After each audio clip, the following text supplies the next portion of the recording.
Hello, everyone. Welcome back to Good Old Lives between me and Adriana. Today, we are talking about self-development and narcissism. So, for a bit of context, and I'll explain this again when Adriana pops on.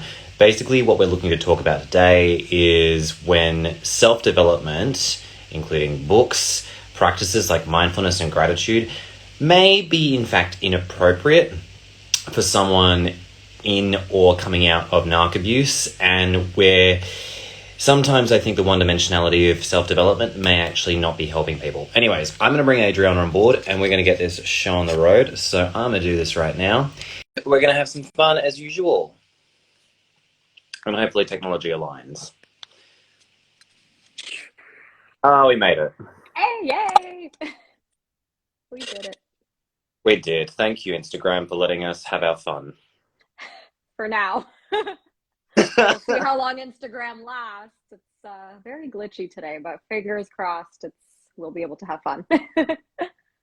I agree. I mean, we don't need much to have fun, but at this rate, we'll see how we go. So anyways,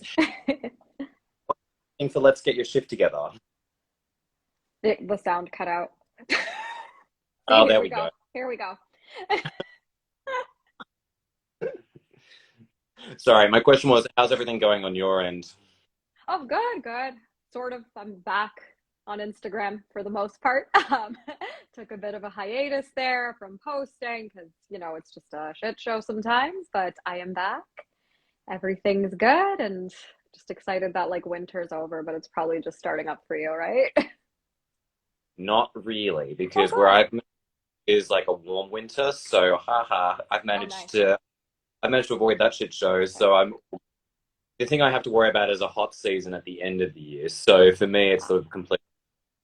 Must be nice. It's a change. I mean, that's amazing. There's just a whole host of new things that I need to worry about now. So I've got to now worry about crocodiles in water and mosquitoes in the summer, but for the most part, it's fine. Yeah, the crocodile. I'll take snow over crocodiles and the bugs. So I'm not jealous. Fair enough. I mean, at least we know. So anyways, today I was thinking that it would be cool to talk about when self-development practices may actually be inappropriate for people who are either in or coming out of narc, where it's probably more appropriate for them.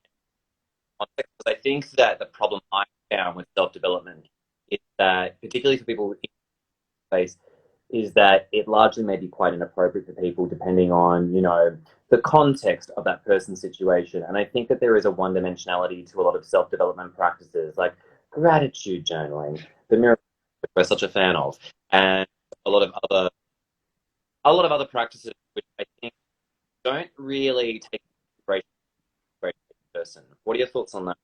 Your sound cut off at the end there. Oh no. Oh my God. I got most of it, but the last sentence, your question, I didn't get. Just basically, how does that sound to you? Oh, to talk about the stupidity that they show you about Miracle Morning and all that fun stuff. Yeah, that sounds great, absolutely, and 100%. There's so much crap out there that survivors are bombarded with, and it's not helpful. And then you can spend years and years and years doing this bullshit that doesn't work, like gratitude journaling and all that kind of stuff. But if you're not tackling the nervous system, nothing's gonna work for you at the end of the day. No. So I guess that's a really good place to start. Shall we start with gratitude and talk about that one? Yeah. Personally, I find gratitude is good in moderation, for actually validating positive experiences that you've had, for example, achievements you've had, rather than turning, just to friends and family for validation for those things. And I think that can be helpful, especially if you have people who are quite narcissistic and don't tend to validate your experiences. But I think if you're expecting gratitude to be some sort of panacea to all your problems, oh my God, I'm having gratitude and I'm just going to stop looking at, the negative stuff in my life and ignore reality, that's when I think it's highly problematic. Totally.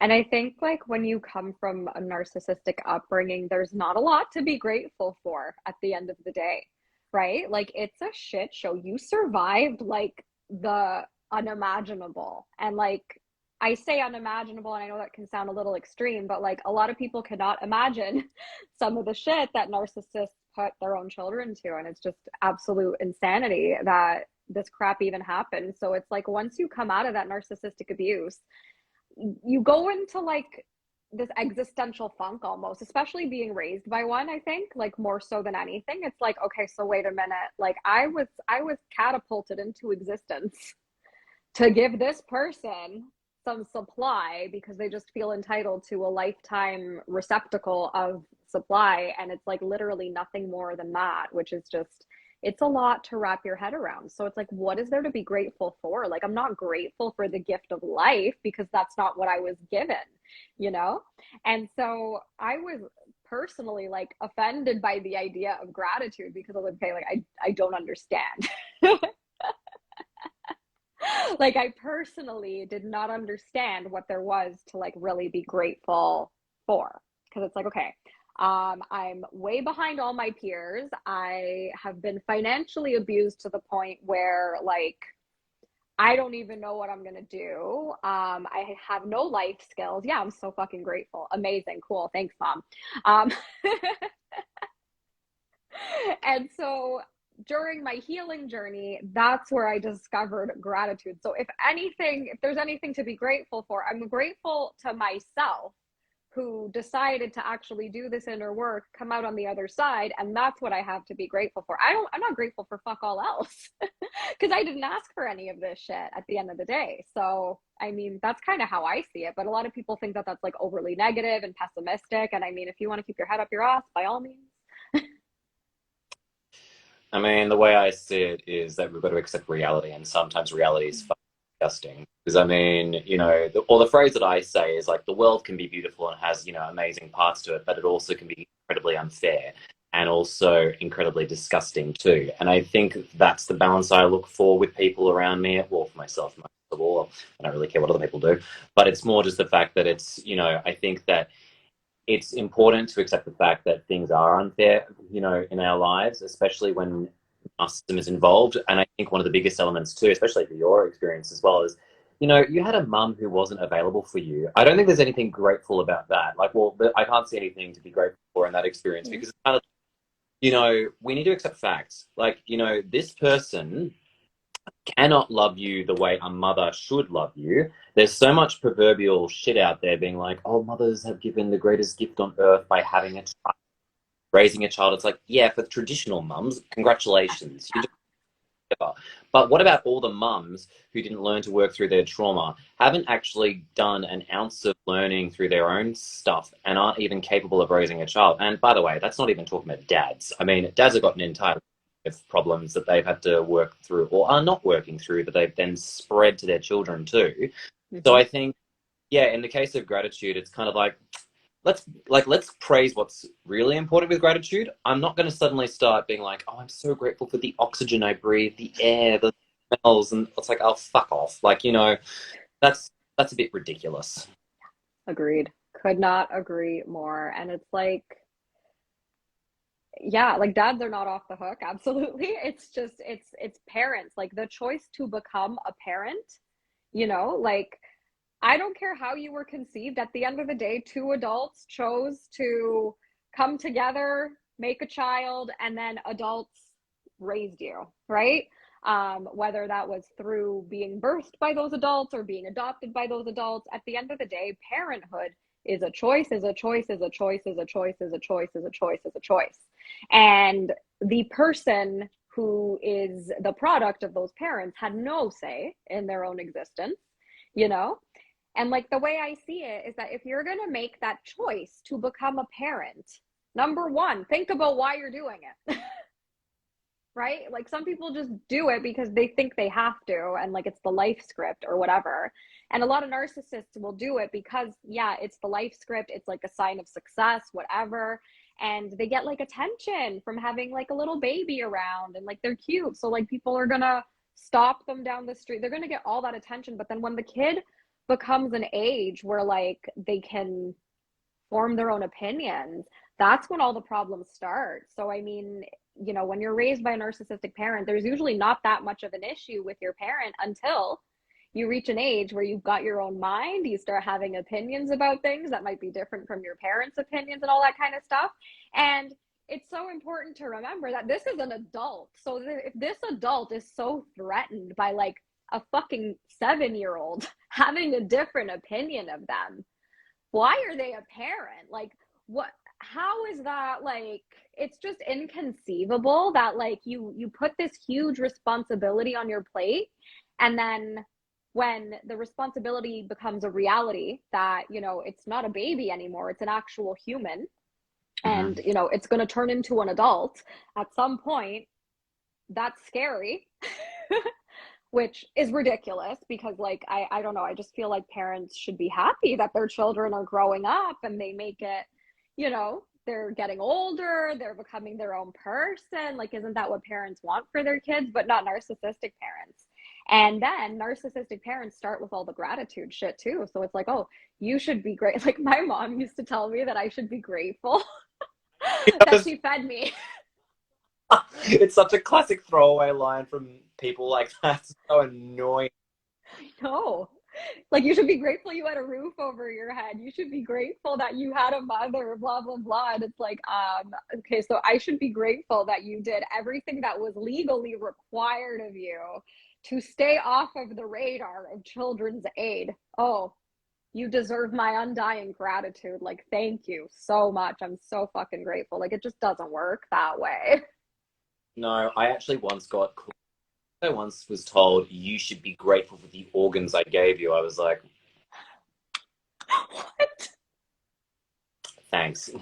Yeah, like, no, that was biology and the cells dividing correctly in the womb. And, you know, it's not, you gave me my organs. Like, that's so fucked up. I think my mom said some similar shit to me too. It's so insane. I'll go put that down in my gratitude journal because clearly Yeah. that's where it belongs. Yeah. Oh, me Thank, too. Yeah. thank you, Mum and Dad, for giving me organs. I had Yeah. nothing with that. But Hmm. anyways, without going to the zygote stage of that experience, I was going to say, as for another self-development thing, which I think is grossly inappropriate for people in this space, forgiveness. Barf. Oh, the F word. The F word. Oh, the F word. Yeah. I mean, look, personally, I won't lie. I like forgiveness in its place. I have definitely found it to be very peaceful once I got into that stage, but it's different for everyone. But this blatant one dimensionality of like, you need to forgive and forget, and you need to like move on couldn't be more erroneous compared to a lot of other stuff. Like, it is just so inappropriate. People have been genuinely hurt by narcissists in their lives, from partners to parents to friends. And I think this, idea, this idealization of like forgiveness being like, this is the place we need to get to is so unfair to people who've been through the ringer with these abusers in their lives.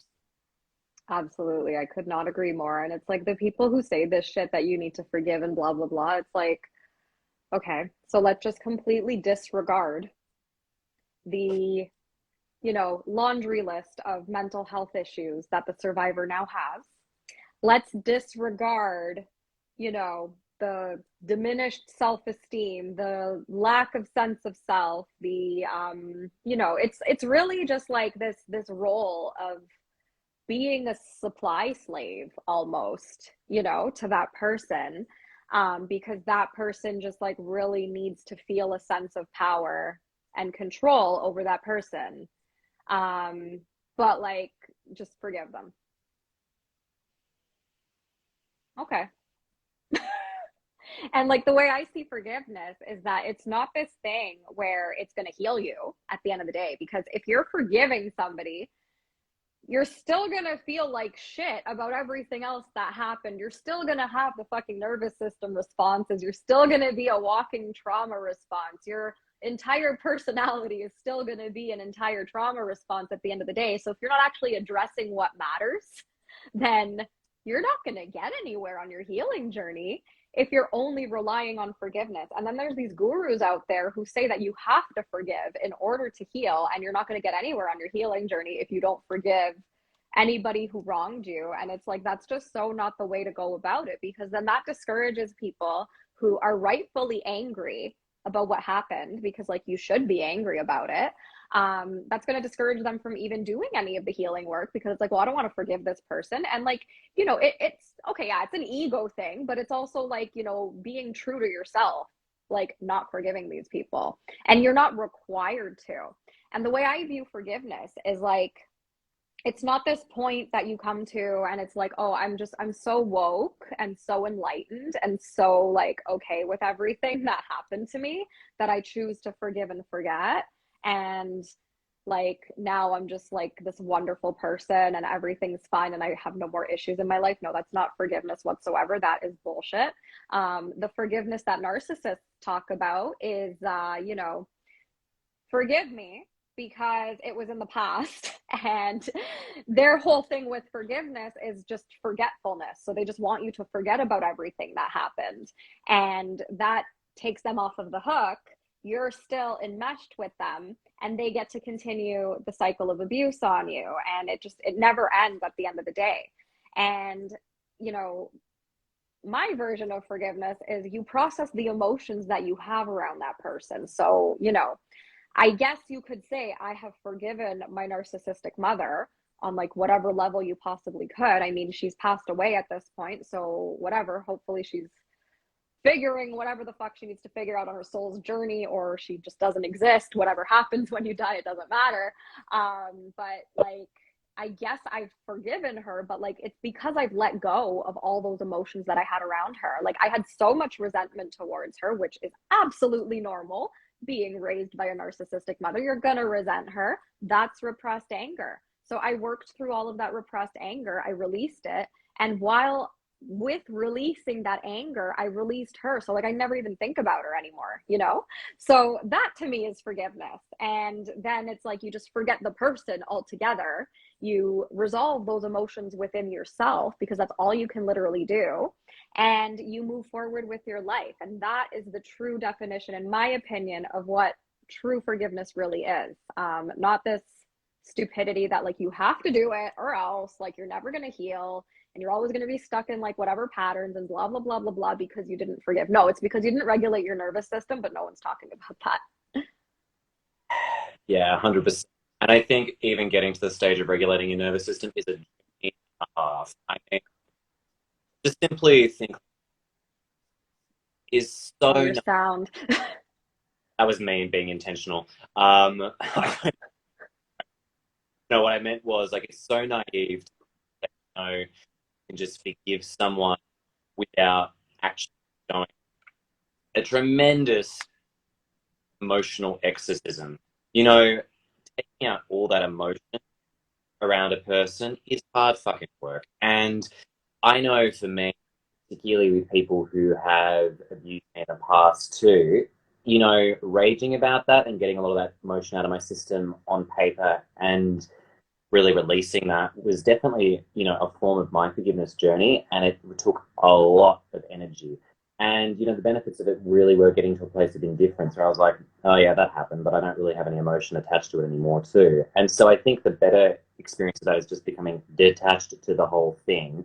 But again, even that's, like when gurus say, like, oh, well, attachment is the biggest sin and that, the thing we need to all strive for is detachment. Yeah, well, if no one's explaining the process, how the hell are we supposed to become these enlightened monks? And the reality is, still going to be, hurt by people on a day-to-day basis. It's not like we go through life as a consequence of doing work. I think people have this weird idea about healing as if to say, like, we're all going to become like Jay Shetty, a monk that's, fresh out of that experience. It's like it couldn't be the truth.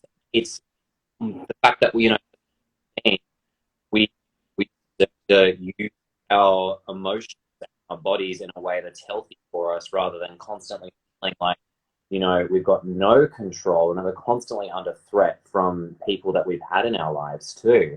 And so I think that when it comes to forgiveness, you actually touched on this too, and this is especially true for people who are still in the thick of relationships with narcissists, romantically speaking, is when forgiveness becomes a weapon to keep people in the relationship and it's not actually used to address the real concerns. I had an issue which I brought up with you, Adriana, with a close friend who when basically they tried stealing money from me, and they didn't want to address the issue. Instead, they wanted to throw it back onto me. And for me, having experience with this, I was like, "All right, this relationship is now at an end." Because, if you don't want to work through this, well, then how the hell are we supposed to reestablish trust? Because all I'm left with is that resentment, that anger of like, I don't feel like I'm being heard or seen in this. All I feel is just anger at the fact of how unfair this is. And so I think if forgiveness is, you know, if we're acting out of resentment but still trying to forgive, we are not really forgiving anyone. In fact, if anything, we're just continuing the same damn cycles over and over again. So I think this idea that we can simply forgive, holding on to that anger, deeply erroneous and completely misleading. Totally. 100%. And it's like the importance of processing the anger is just never really addressed in general. Anger is just seen as like this scary thing, and it's like not something we have deep down after all the bullshit that we've been through in life. And it's like, no, no, at the core is a very angry inner child, and that anger has to come out somehow. And journaling is a really great way to do that. But you can't just have your head up your ass the whole time, pretend everything's okay, everything's forgiven, the world's a beautiful place, and you still have all that shit repressed, because then you're going to end up with chronic pain or other symptoms. Your body's going to start shutting down. It's going to be a complete shit show. And I mean, it's not a good way to live. No, and that's not even half of it. Like, there's, feeling like you're so distant from your body, feel like chronic resentment, just don't feel like you can trust anyone to. I mean, it just goes on. I feel like people the right information around that sort of thing too. And I mean, I think this really goes to the fact that self-development, whilst it has its place, sometimes criminally oversimplified in a way that talks about this sort of stuff too, and doesn't really get to the heart of a lot of this stuff as well. Speaking of more self-development stuff, can we tackle mindfulness? Yeah. So personally, mindfulness places, but I feel like when it comes to this sort of space, I think that it's hard to be mindful when you're in a state of terror, fight and flight, with a narc around. Mm-hmm. Exactly. And if only they could teach mindfulness in a way where it's like, be mindful of the fact that you are in a state of terror right now. That's true mindfulness, right? Like that would be great, rather than being mindful. Like the way they talk about mindfulness, I mean, just in general, like just broadly, it's just like, oh, be mindful of like what you need to be grateful for. All that stupidity. And it's like, no, no, like let's be mindful of the fucking cycle and the pattern of abuse that keeps replaying. Let's be mindful of the repressed emotions in our mind body systems. Let's be mindful of the manipulation tactics that narcissists use. And it's really shitty when you see these gurus, like mindfulness gurus, whatever, manifestation gurus, whatever you want to call them. Like they're literally narcissists themselves, because they're preying on people's vulnerabilities at the end of the day. And it's not cool. It's just really not cool, because like they know these people are all in a trauma response, and they're just speaking to like the pain, and then they use their marketing techniques to kind of tell you that like mindfulness is the answer or whatever. And then you go to the thing, whatever it is, and it's like, okay, so like I learned how to be the observer of the space between my thoughts, but like what's the practical application of this when I need it? Uh-huh. Uh-huh. Yeah, 100 billion%. And I feel like Eckhart Tolle, who's been a big proponent of this, along with ego work, which I'll talk about too. I roll my eyes at this because it's just kind of like, I feel like it's, again, overly simplified for this sort of space where it's kind of like, yes, we can become mindful, and we can be like a monk, be able to like all these thoughts running through our head. But at the end of the day, it's very hard to use that information without, a bit of guidance on like, okay, is what I'm hearing gaslighting? is the experience that I'm going through my own thoughts or the thoughts of a narcissist in my space. If you have all this reinforcing evidence to suggest that you are a bad person, that you are hypersensitive, you should go to therapy, then, mindfulness is probably only going to consistently reinforce a lot of the crap you've been told. And it's not really going to a sense of self leadership from time to time, too. I know for me, like, it took me a while to divorce my own brain from my thoughts, but that's because the environment that I was in was so heavily conditioned to believe a certain way of life and, certain things. Yes, it has been helpful in my journey, but I think to use it, I think the way it's flogged, as you were describing, by these people who are very narcissistic in these guru-like positions, is actually really deceptive and misleading, because I think people use it in such a way where it's kind of like, oh, well, if you're not mindful, then there's something wrong with you. You must be mindless. It's like, no. It's hard to actually self-regulate because I've got so much bloody anxiety about my fucking situation. Exactly. Exactly. Oh my God. I can get very passionate about this topic. It's just like, it's really just like a big mind fuck, like the whole healing sphere out there, and like, I guess, yeah, it could sound hypocritical because I'm in the healing sphere, I'm a coach, but I mean, I actually give you the stuff when you sign up for my shit, you know? But we're not fake gurus, we're gurus. Exactly. Exactly.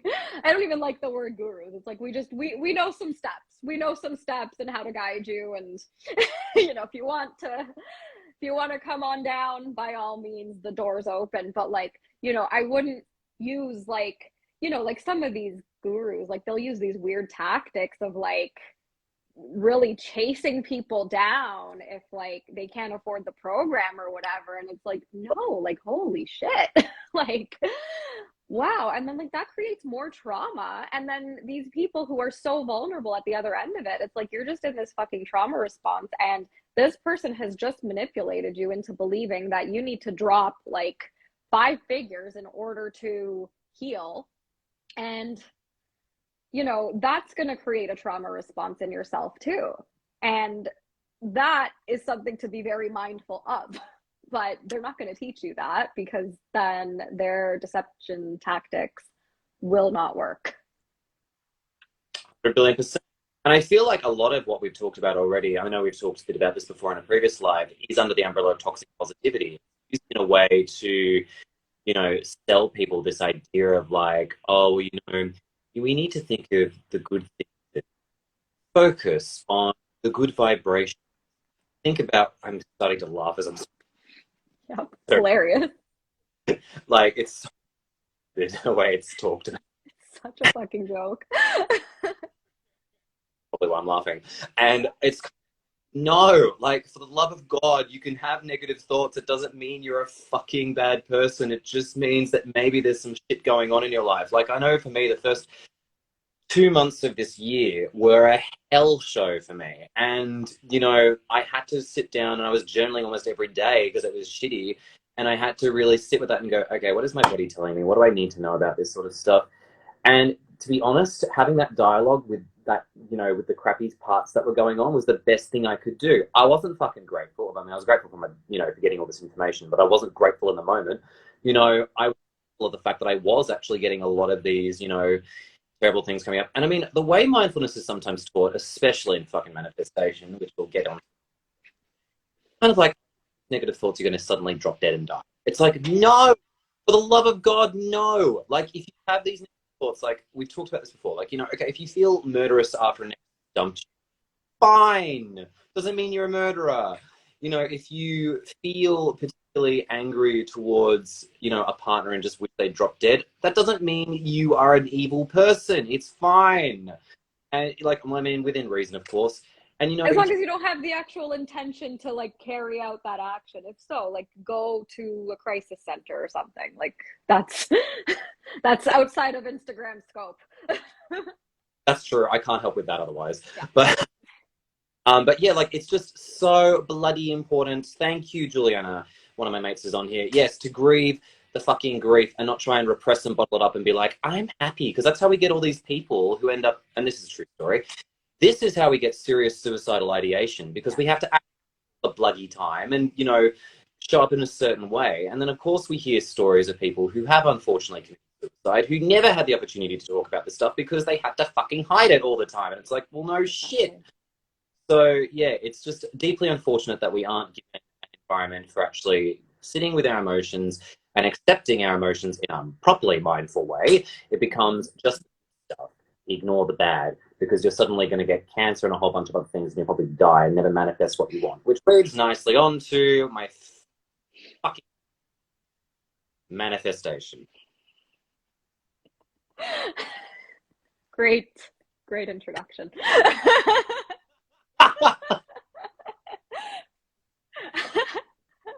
Oh man. I'll just add very quick that, and I will share this because I know so many people struggle with like suicidal ideation, especially during and after narcissistic abuse, because like you're really beaten down to that point where that's what you think about. I was grateful. I actually had gratitude when I learned for the first time, like, I don't know, when I first started my healing journey, like 3 years ago now, I had gratitude to find out that other people have suicidal ideation too, and that's completely normal. I'm not alone. I'm not some fucking freak for like just having the thoughts. Cool. Wow. That's something to be grateful for, because, you know, it's obviously, I'm not grateful that other people feel that way. But I mean, at the end of the day, it's good to know that it's not just you. And like, you don't have to pretend that you're happy all the time. It's okay to cry it out. Let yourself grieve, like you were saying earlier. Let yourself feel those negative emotions. It doesn't mean you're going to follow through with anything. And again, if you think you are, go to a crisis center. But, you know, for the most part, if it's just ideations, if it's just the thoughts, thoughts are not real. Thoughts do not become tangible, something that exists, that actually happens, unless you take the action to make that thing happen, which I guess can also lead us to manifestation too, because you manifest your reality. So I pulled a Ken. Yes, I guess that is truly what manifestation is. Goal setting, as you perfectly said one time ago. Get passionate, write about it, and actually do it. So I guess that, yes, That's the secret, guys.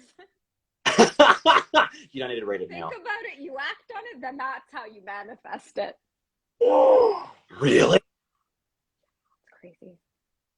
Well, in a true case of I think like real manifestation, not the woo manifestation, the real manifestation in my eyes is when, you know, you have something that your heart's connecting you towards, like not like I'm addicted to this person, not soulmates. We're going to get to that in a minute. But talking stuff like you've always had this yearning to do something, whether it be study psychology, you know, to go off and adventure and do something that you really want to do with your life, to actually invest in something for yourself. It's usually a very personal thing. It doesn't usually involve other people.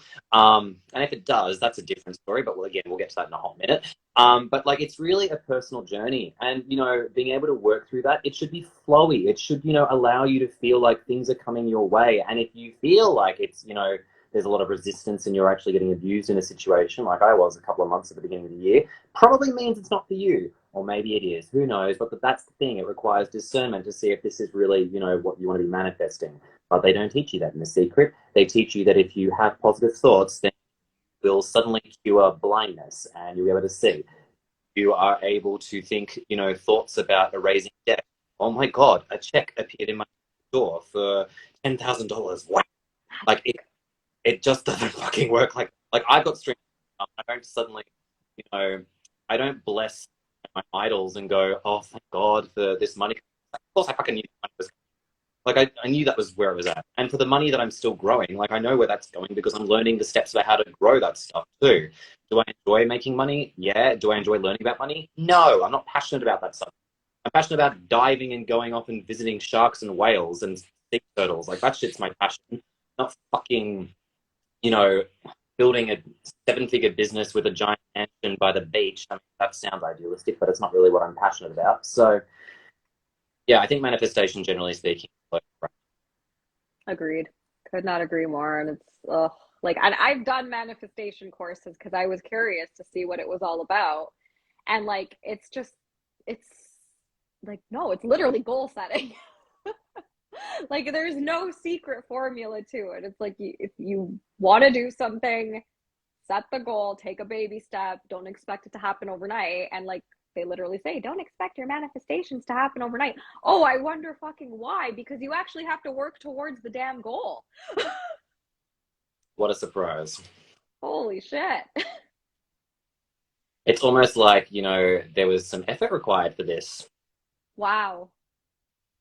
Right. And it's like, it'll be worth it if it's like the right thing for you. And sometimes when you're trying to manifest a goal, or I'm just going to call it what it is, work towards a goal, you might realize you don't like that goal anymore, because once you make it to a certain point at like whatever your goal was, you might start realizing, wait a minute, maybe I don't actually like this, and this is not what I actually want as a goal anymore.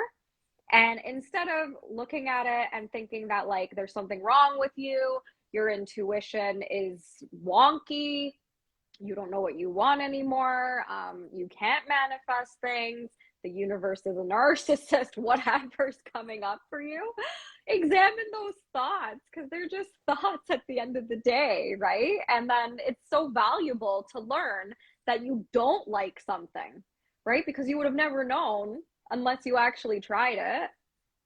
And if you didn't try it, like, would you have been able to live with the regret of not having tried it to begin with, to decide if like that's the thing for you, or whatever the case may be? So, I mean, I don't know where I'm going with this, but yeah. I think Some you're word absolutely right. vomit for you. It's word vomit that I'm appreciating more than narc word vomit, that's for sure. Well, it's narcs word salad, not word vomit, right? It kind of Huge that's difference. I know they're same shit. like there's something like the same way, and I'm like, what? Like, I mean, it's just like self-development. Sometimes I look at it sometimes critically and go, what did you just say? Like, this doesn't make any. But anyways, no, I completely agree with you in this context that I think that it's so valuable to know what you want, and I know I've had to learn that the hard way, and sometimes it's good because at least then I will look back in light and go, I can accept the fact that, I tried going for this goal and at the end of the day, it wasn't for me.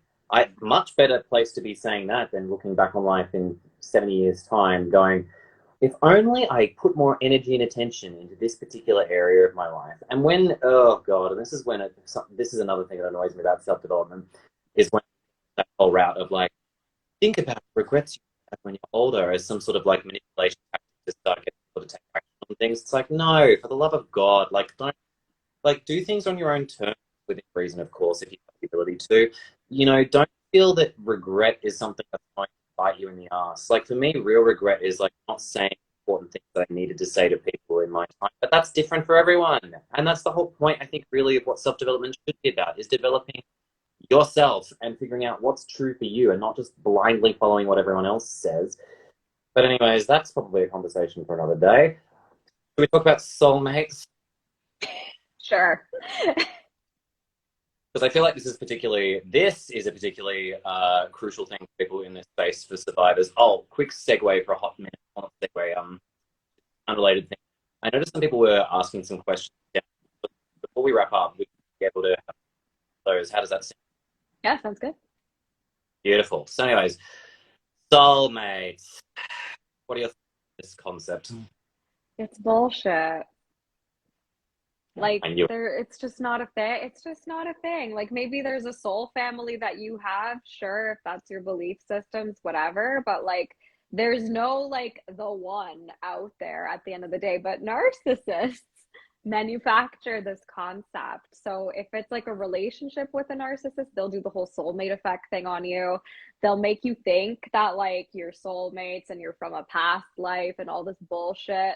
And I mean, whether or not that's true is irrelevant. It's when it's being used as a manipulation tactic in order to create that trauma bond with you. And then it's like you think that you need to have this person in your life. Otherwise, you're like destroying your soul's purpose or whatever, because this person, you know, they're being abusive, but you can't break up with them because it's your twin flame or your soulmate or whatever.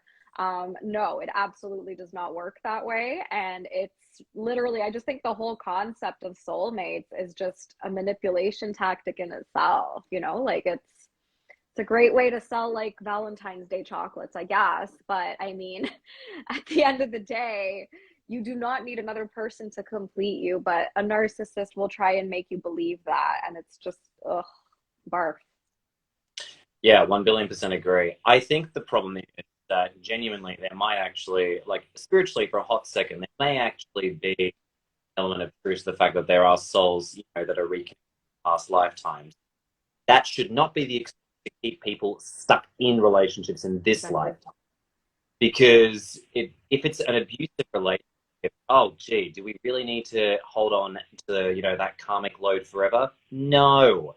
You know, at the end of the day, my attitude is, you know, if this person uplifts you and is actually, you know, someone who you grow with together, makes you feel safe, seen, and heard, amazing. That's all I care about, is someone feeling good. But if it becomes this thing where, and this is what I hate about relationship related content, particularly on Instagram and in relation to manifestation, is the way in which there's almost this idea of like, I was walking in the street and I caught the eye of this amazing person.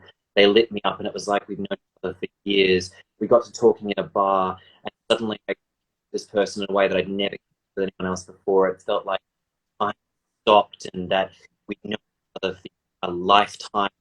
And I hate the way people use this language because it flies smack in the face of common sense, for one. Also, red flags. Also, you know, basic respect, because usually the experiences are whirlwind relationships where it just like very fast, which nicely mirrors, obviously, the love bombing stage of a relationship with someone. And so, you know, it's hard to discern whether the fantasy of these soulmate narratives matches the reality of what it sounds like, because more often than not, they're not. You know, and it's what traps people into this, you know, intoxicating, chemically bonding experience and keeps them stuck.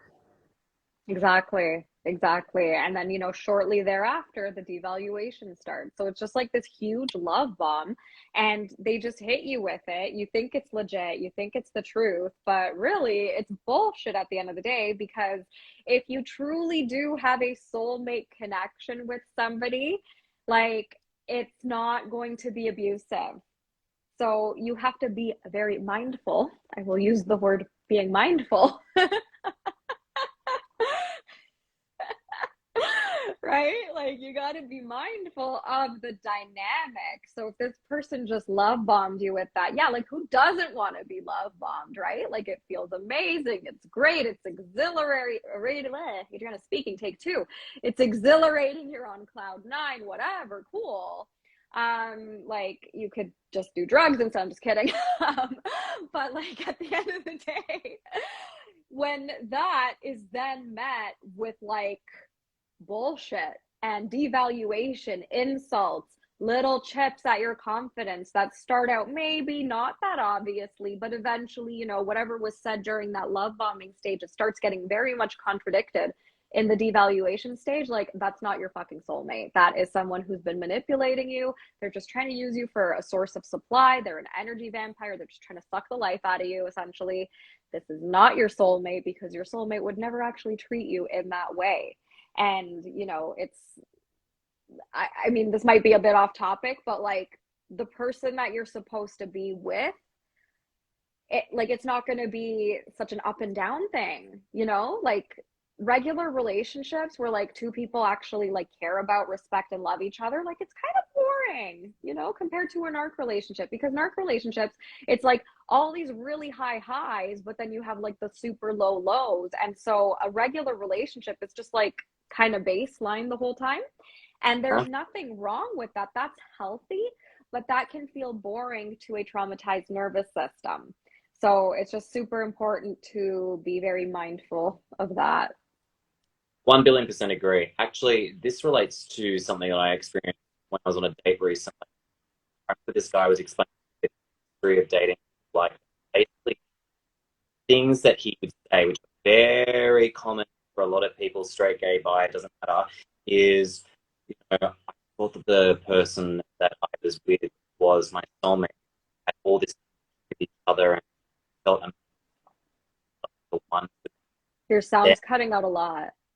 Oh, is it? Okay. Yeah, try again.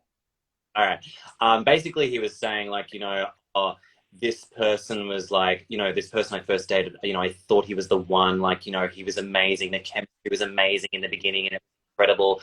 And when that didn't work, I was so confused. And then I met this other person where it was felt exactly the same way. I felt like, it was just this amazing connection, like I had with no other person.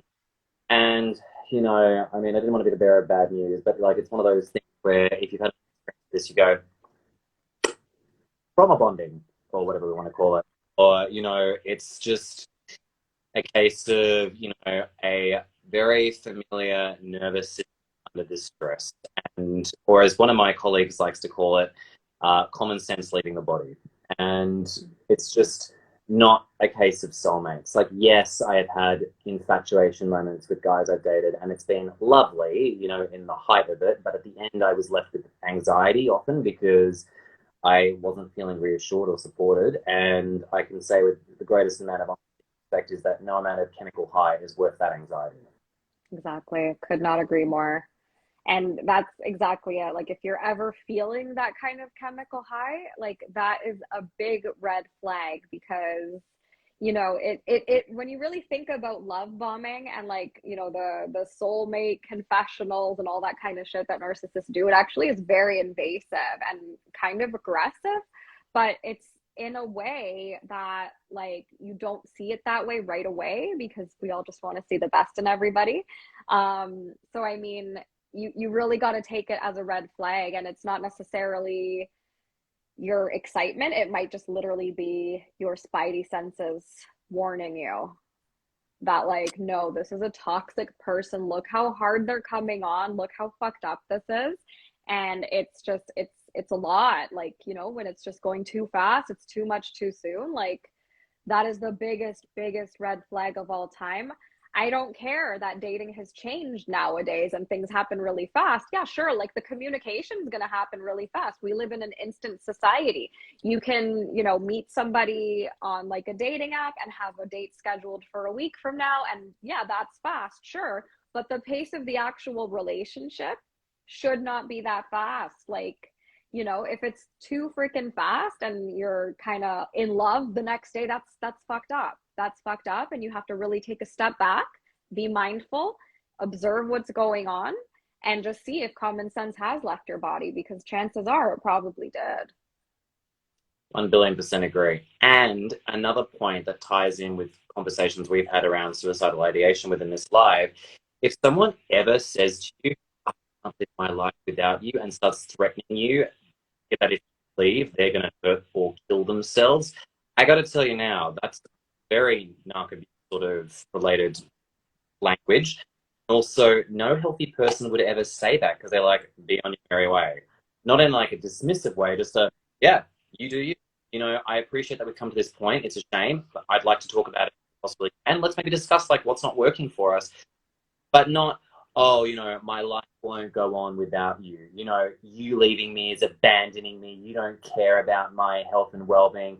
No, that person's probably going through a whole bunch of oxytocin withdrawal, maybe like, not feeling very good about themselves. They lack that self-esteem to feel good in singledom as opposed to being in partnership, and they don't like losing the narrative or the script. But it does not mean that they are literally about to kill themselves if you go. It is very much an emotionally weaponized mechanic to help hold and control that dynamic together.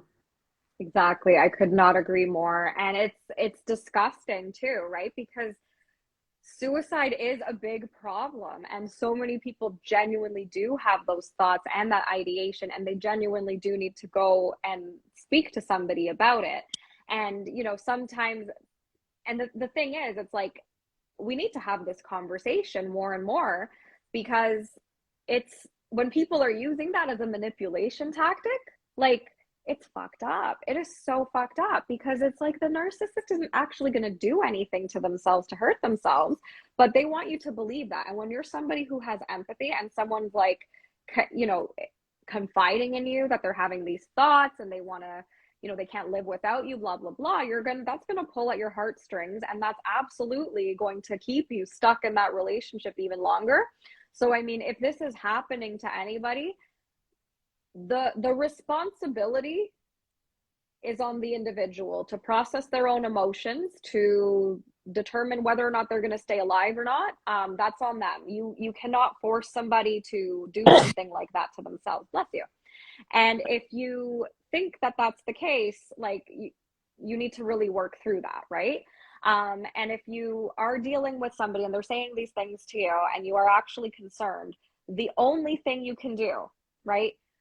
You're an average person. You are not a trained mental health professional. You are not a suicide crisis line worker.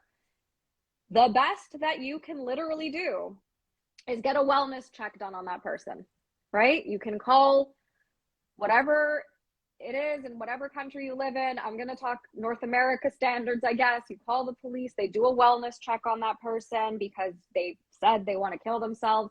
They might get taken into a facility overnight and get analyzed and all that kind of stuff, but that's all you can do, right? And so when you're dealing with a narcissist, they're going to be pissed off with you for doing a wellness check on them, right? If it's not a narcissist and they genuinely were feeling that way, you did the right thing by getting them set up with the support that they need. But a narcissist is not going to take too kindly to that. But if that ends up happening, now you know that they're fucking full of shit.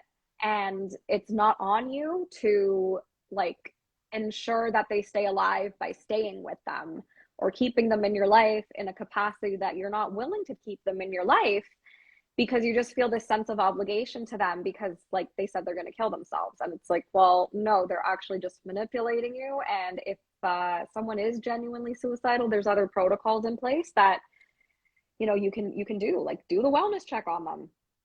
And that the worst thing that'll happen is then the narcissist will learn that, oh, you don't cry wolf, you don't scream the suicide word to get attention from people, because it's just, that's not how it works, right? And like whether or not they learn from it, it's on them. But you know, it's really disgusting and fucked up that they think it's okay to use that to manipulate people. And if you are on the receiving end of that, and you know it's a manipulation tactic, this is absolutely not somebody that you want to have in your life, because you have probably had actual suicidal thoughts being with this person and having this person in your life, and you're the one who's genuinely suffering, and this person's literally just like throwing that back in your face, which is super fucked up. And that's also probably why you can have that empathy to relate to that person. So it's just super important to be mindful of this. Mindful. I'm always going to chuckle when I use that word now. It's up there with Miracle Morning and a whole bunch of other so I completely agree. And I think the last thing I'll say on that point is, you know, when it comes to suicide traditionally, in its traditional use, it is an understandable cry for help because people just want to be seen, heard. Doesn't mean they're crying for attention. But if we're talking about, oh my God, that's manipulation 101. You like, if you're genuinely feeling suicidal ideation, you should never project that onto another person and be like, you're responsible for my life now. It's like, no, that person's not responsible for your life. I mean, unless they're insulting you, well, that's a different story altogether. Like, I mean, we're not talking concentration, we're talking relationships where, you know, the victim or survivor, you know, is at that point where they're like, fuck it, I'm out. And the other person is like, you know, don't leave me, otherwise I'll hurt myself. That dynamic, exclusively speaking, is manipulation. It is an absolute disgusting way of, you know, using those experiences against someone, and is not authentic at all. And in fact, it only makes, you know, suicide harder to understand from a genuine empathic point of view too. And I think that, you know, I know we flagrantly talk about it because we understand it, but I think it's one of those things where we do need to have more discernment over, you know, its use, and also how people want to express that with other people and take responsibility for it in the way that they can, like you said, by talking to the respectful people. I did chuckle when you said the authorities will come in and narcissists won't like that. My thought was, wouldn't it be funny if they ended up getting diagnosed off the back of that experience? That'd be like the worst thing ever for them. Probably won't happen, but I pretty funny about that as well. That's hilarious. Yeah, like they'll escape getting diagnosed with narcissism at the end of the day, right? They'll probably Google like what do depressed people say and just pretend they're depressed to garner even more sympathy, if anything. Like that's if anything, it's worse. Like when narcissists go to some kind of therapy or whatever, like they learn how to mimic empathy even better. So it's just you just have to really be very mindful of the dynamic of what this person says, of the intentionality behind their words, and really like look at it and observe rather than absorbing every word that they say. And like when you go into that observer mode, that's everything, because that's going to be when shit makes the most sense, when you take the emotionality out of it. And that can be hard to do, obviously. No one's saying like just cut your emotions off altogether, because that's not how it works. You literally cannot do that. Even if you try, it's going to manifest as physical pain, I promise you. um, Living proof of that right here. But yeah, like if you're not processing those emotions, you're not going to be able to objectively observe the situation, because you're going to be all caught up in your head and in your emotions. And that's what the narcissist wants. They don't want you to do any emotional work, because if you do, you're going to gain something called clarity. Yeah, yeah, that's the real mindfulness. Yep, exactly. When you get everything clicks, you get to manifest your miracle morning. There, that's two M words for you right there. With But capital M's. um, so out of respect to you, how much time do you have left? I can stay on for another 10 minutes. Amazeballs. I was going to say, would you be open to talking about, as a last one, the five love languages? Yeah, yeah. I'm not an expert in them by any means, but let's talk shit about the love languages.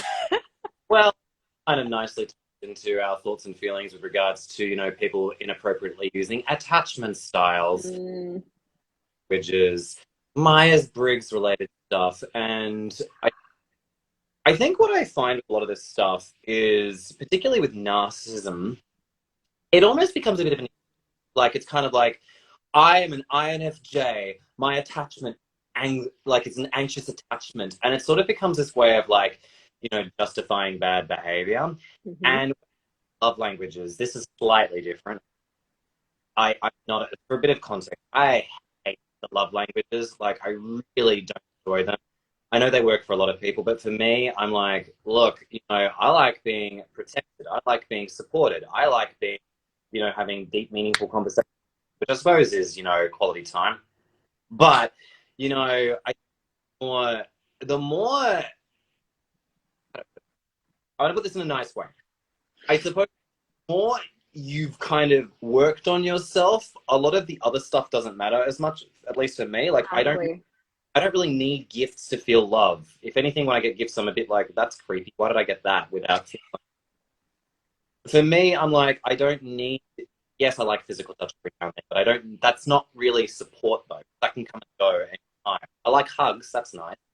But for me, self-actualization requires two people to sit together, I think, to really work through the tough stuff. Like the times that I've really fallen in love with people in a genuine way were when there were arguments between me and another person, healthy or not, and it was an opportunity to see if we were able to rebuild trust and actually get closer together. That shit, by the way, is hard work, and is a real test of a healthy relationship with people. Not this bullshit of like, can I do the laundry for you? Do you want me to go and present? You know, like, yeah, that Mm, shit's, but that's not, in my opinion, real love building. not at all. Couldn't agree more. Like, I think people like to just attach themselves to like a label, and it's once you do all that inner work, like a lot of this shit doesn't matter at all. No, I mean, yeah, like I been playing around with the Myers-Briggs test, of course. Like, I just think it's interesting. And I've retaken the test multiple times because I kept getting INFP. Yeah, INFP. And I was like, that can't be right. This cannot be right. So I would just keep taking it, keep trying. And then finally, I took it and it's INTP and it made way more sense. But like, I'm not attached to it. And it's not like I make excuses for my behavior, but it's helped me to understand myself better. Like, now I know why I have Christmas tree brain. Right? Like, I'll just get these like bursts of like ideas at like the worst time. And if I don't write it down, it like the ideas just go to die. And that's part of my personality, but it's not like I'm justifying abuse by whatever my personality traits are at the end of the day. And so people who are narcissists, they will take their traits and just be like, oh, well, this is just who I am. And if you don't accept me, then you don't love me and there's no trust and blah, blah, blah, blah, blah. And it's like, no, that's manipulation right there. Right. And it's like, no, there's never, if you are dealing with somebody, let me put this nicely, who does not like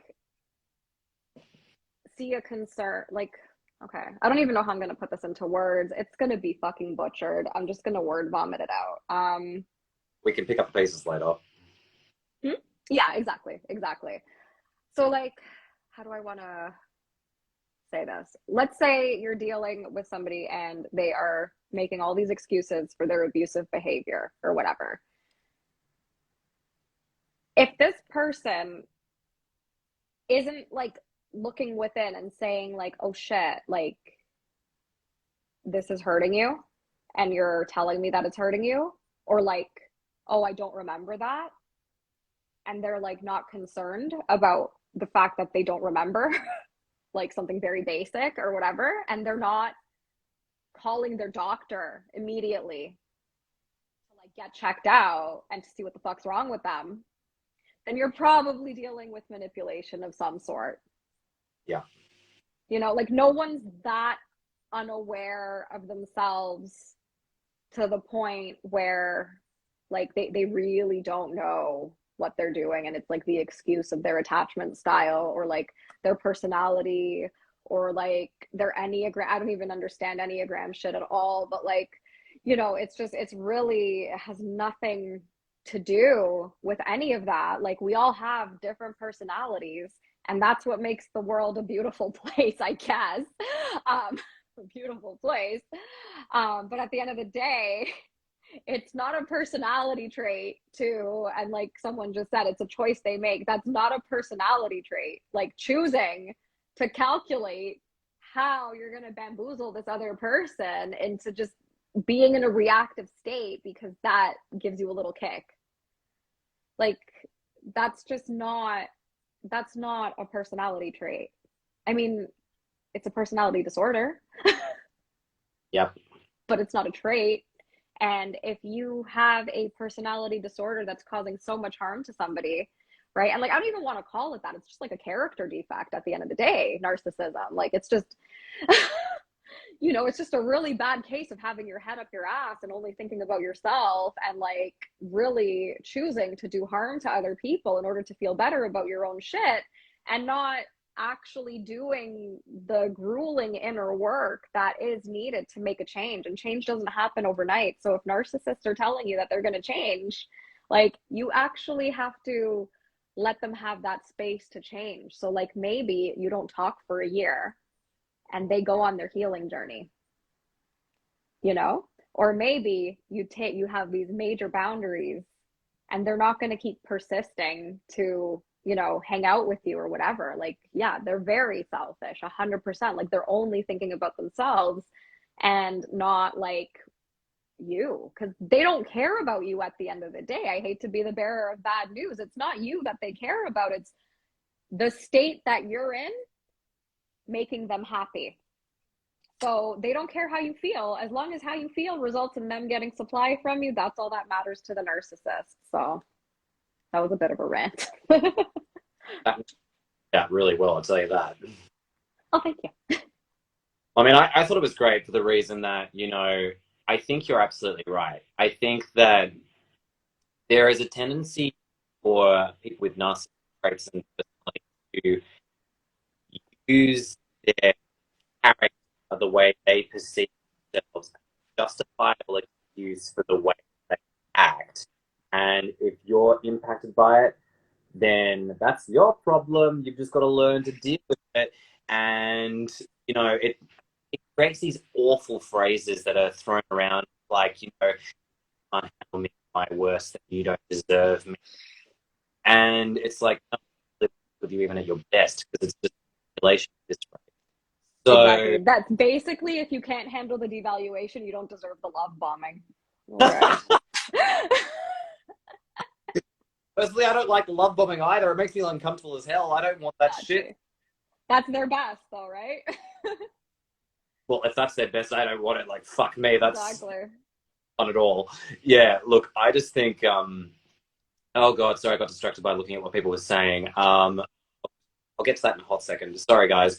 But like, I completely agree with what you're saying, Adriana, in the sense that I just think that, healthier people have a greater sense, unfortunately, sometimes too greater a worry about them being selfish. And I feel like narcissism is like way too selfish. And it's like, okay, well, the value I think of like, okay, God, I hate this. The love languages, attachment style, like enneagrams, the personality test, even human design.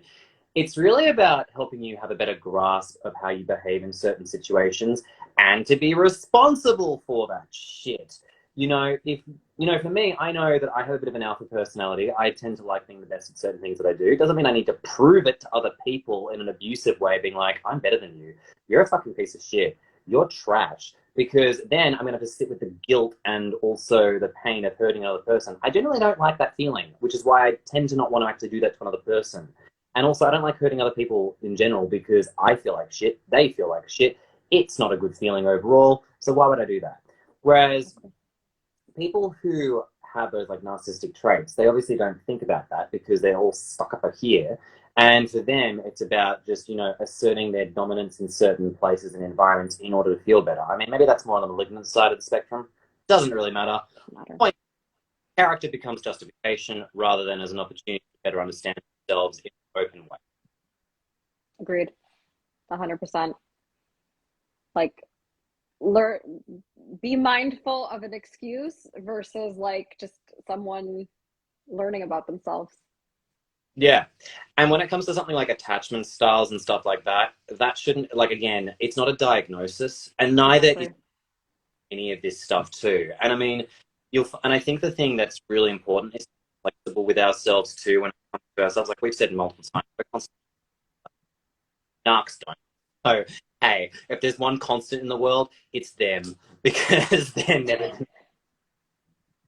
Exactly. Could not agree more. And like, I'm gonna say something else. It might come out bad or whatever, but it's like they're the other person's attachment style or whatever. It's not like their disability or something where it's like you have to make all these accommodations for them or whatever, right? Like and that's how narcissists will kind of make it seem like as if it's like this horrible thing that like disables them in some way. And if you don't cater to my needs, like everything's gonna fall apart. So you better speak to me in my love language, and I better get like the presents and the acts of service, or else like I'm gonna be screwed. Like, no, like that's just not how it works whatsoever. If someone has a genuine disability and they can't physically do the thing that they need to do, obviously you help them with it.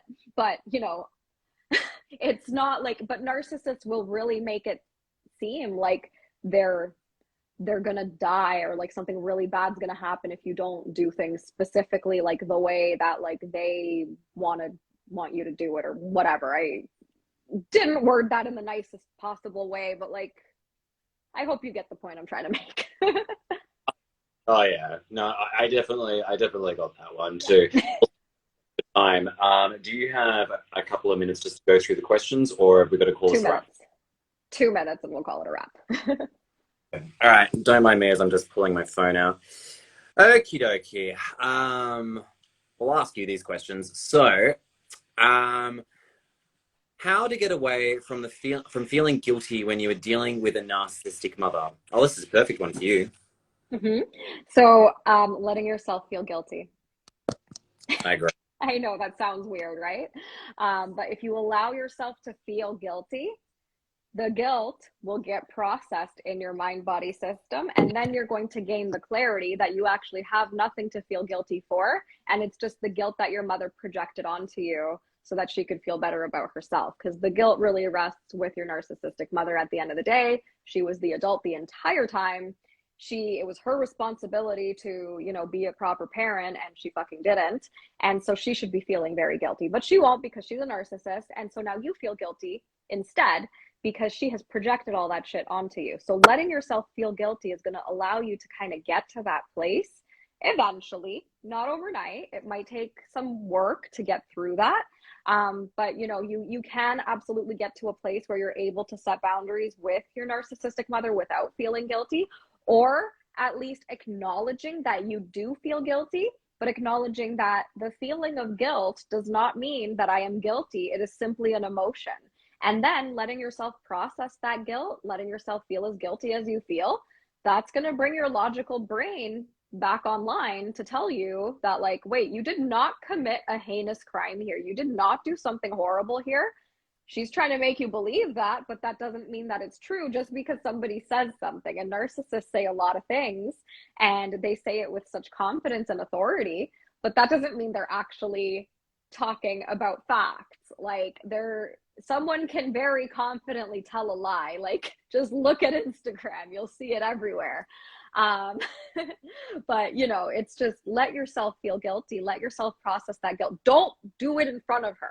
Okay, do not do any of the inner work in front of the narcissist, because that's ridiculous. They're going to use that as supply.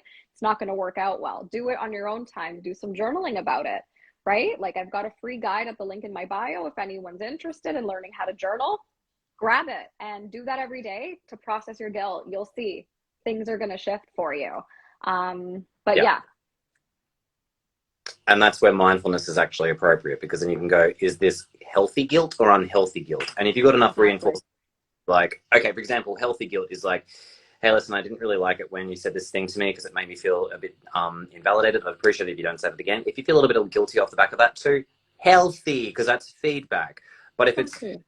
you made me feel this way, then that's manipulation guilt. 99% of the Exactly. time, like, you're making me feel X, Y, Z. No, we can discount that now. That's now going into the realm of like unhealthy guilt. Sure, they may have something genuine to be feeling guilty about, but the way they're saying it, not great. So, Exactly. not the best. Anyways, Totally. should we do one more and call it a wrap? Yeah. Cool. All right, let's look into this. Okay, the next one was, I feel like this is a very general question, but I feel like we could probably break it down very easily. What is some advice you can give to parents dealing with a narcissistic child? Well, is the child under the age of 18? Because if they are, then maybe send them to a psychiatrist, right? Because, like, children can have the signs of it, but doesn't mean they are. Because children are pretty self-absorbed, but they need to be, because they rely on their parents for everything, right? So, I mean, if your child's got narcissistic traits, maybe take them to talk to somebody, maybe a therapist or something like that. It could be something else altogether. But I mean, at the end of the day, anyone like under the age of like 21, like, the brain doesn't fully develop until you're like 25, right? So I Yeah, mean, I was about to say that too. yeah. When it's children, I mean, I wouldn't worry too much. Like, they could definitely grow out of those traits. But talk to a therapist, send your child to a therapist at the end of the day. If it's an adult child and they're like well above the age of 18, they're like past their 20s, I mean, that's their journey, and that's their journey. Like, unfortunately, there are people who are parents who have adult children who are narcissists themselves. I mean, there's not really much you can do about that, because now they are their own person. They are an adult, and their personality has formed. And so it's going to be up to that individual adult to go get the help that they need. But if it's a child that's like young, I mean, like, I wouldn't worry about it too much. And if you are worried about it, then definitely just get some kind of professional help for them. I agree 100%. I'd say get a professional in, because at the end of the day, I mean, like, my understanding is probably very similar to yours, Adriana. I can see Isabella's gone here Yeah. asking, information? Well, my answer is kind of doesn't matter if it is or it isn't. Because at the end of the day, if you're seeing a professional about it, you know, if they're seeing a professional about it, hopefully that can be then addressed and actually worked through at an earlier point. Because from what we understand, based on the information that we have, I was going to say the same thing. Like personalities, particularly for men and women, is around about 25, 29. So at that point in time, it's kind of set in stone for someone who does have those traits and it's a dominant pattern of behavior. And in that case, then, you know, I guess before then, you know, the help of a professional is probably the best thing that, you know, can be offered, because what we're really talking about is like adulthood. Like that's the stuff that's really certain.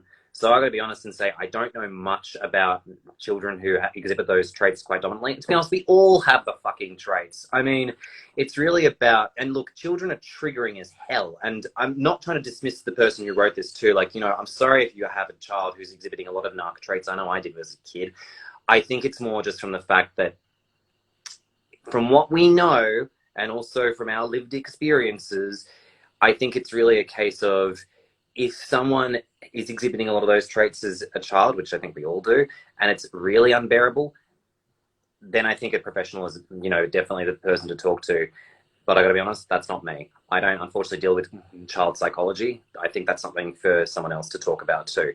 But anyways, guys, I'm sorry we can't actually answer any more questions, but I just want to say to everyone who came here today, especially you, Adriana, thank you. It's so good to see you again. And Oh, also good to see you too.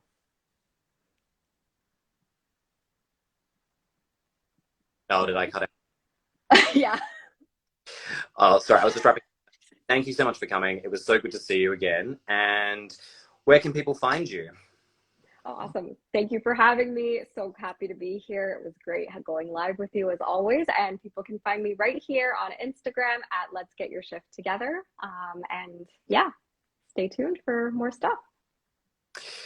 Likewise on my end, because I'm coming back and I'm feeling great about what I'm offering and what I'm doing. And you can find me at ken.reed.co. And Adriana, thank you very much for extending your time with us today too. I appreciate it taking you 8 minutes over too. So I'm sorry if I've just put you out a little bit. No worries. No. But regardless, it was so good going live with you again because it's always so much fun. Likewise. Thanks again for having me. I will catch you around next time. See you guys.